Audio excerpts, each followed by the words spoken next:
Good morning, praise the lord, ઈશ્વરનો આભાર માનતા આવો ફરીને એકવાર દિવસની શરૂઆત પ્રભુના વચન અને મનન દ્વારા કરીએ. ફરીને એ જ વચન, પ્રભુનું વચન કહે છે, ન્યાયી માણસ તાડની પેઠે ખીલશે, તે લબાનોનના દેવદારની પેઠે વધશે.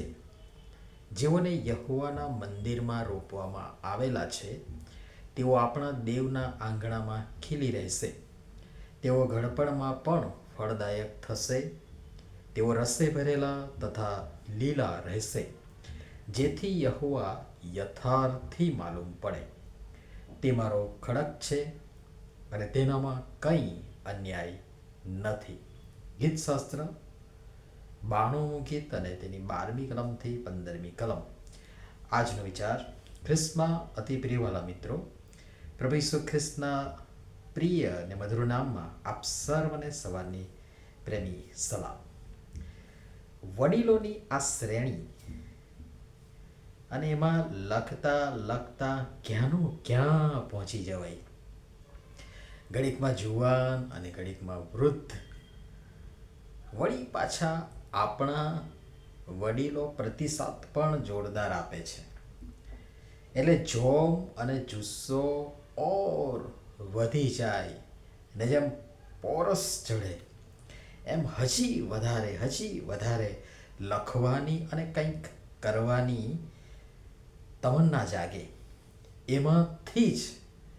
બધામાંથી જ જે પ્રતિભાવો આવે છે, એમાંથી જ આપણા વડીલોમાંના એક વડીલે સરસ વાત લખી. જે પ્રતિભાવ તેમણે આપ્યો આપણી સમક્ષ મૂકીશ. દેવદાર, તાડ અને વાંસમાં વળી જવાનો એટલે કે નમી જવાનો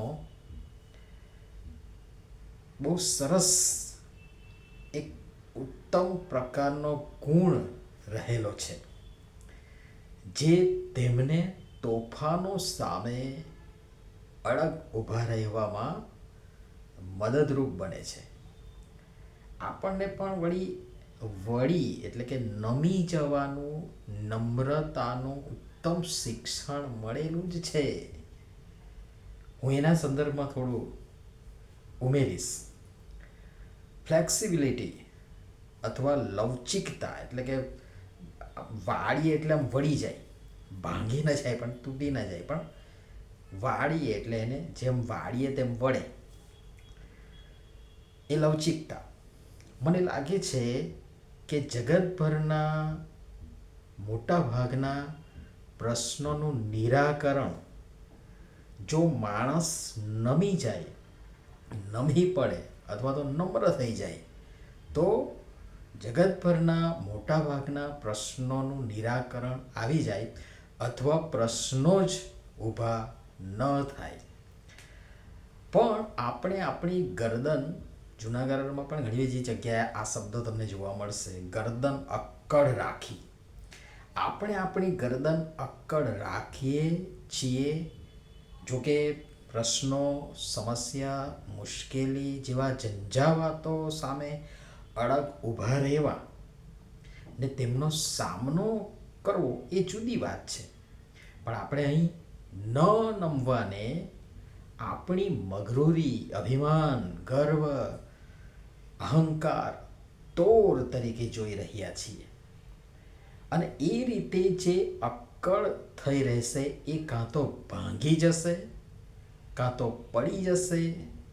તમે જુઓ, દેવદાર, તાડ અને વાંસ આમ બહુ સખત મજબૂત હોવા છતાં તેની ઇમારતો બને, માણસોના ઘરનું ફર્નિચર બને અને એ માણસોના ઘરની શોભા વધારે, માણસોને તેમનો લાભ મળે. એમ જ આપણે માણસો પણ આપણું અક્કડપણું છોડી નમ્ર બની જઈએ, નમી જઈએ તો કંઈ કેટલાયને માટે અને વિશેષ કરીને ઈશ્વરના પસંદગીના ને તેમના મહિમાના પાત્રો બની ઉપયોગી પાત્ર બની શકીશું.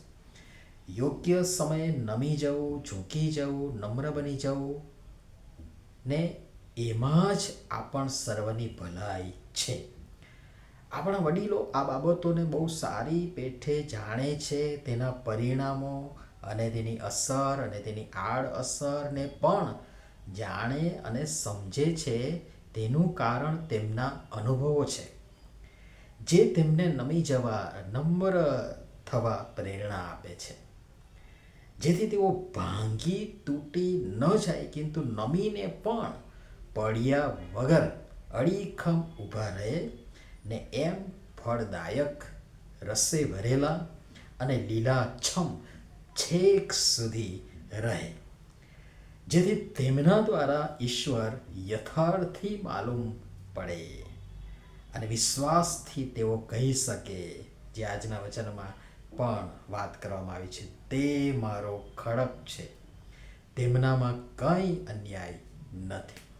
શું આપણે આ અનુભવમાંથી પસાર થયા છે? શું આપણો આવો વિશ્વાસ છે? શું આપણે આમ વિશ્વાસથી કહી શકીએ છીએ? પ્રભુ સમજવા આપણ સર્વની સહાય તથા મદદ કરો. નમીએ પ્રાર્થના કરીએ.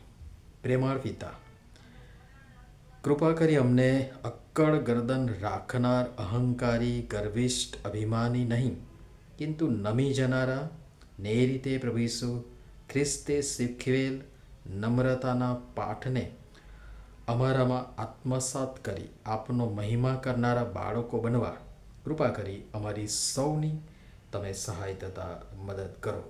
પ્રભુ ઈસુના નામમાં આમેન. ધન્યવાદ.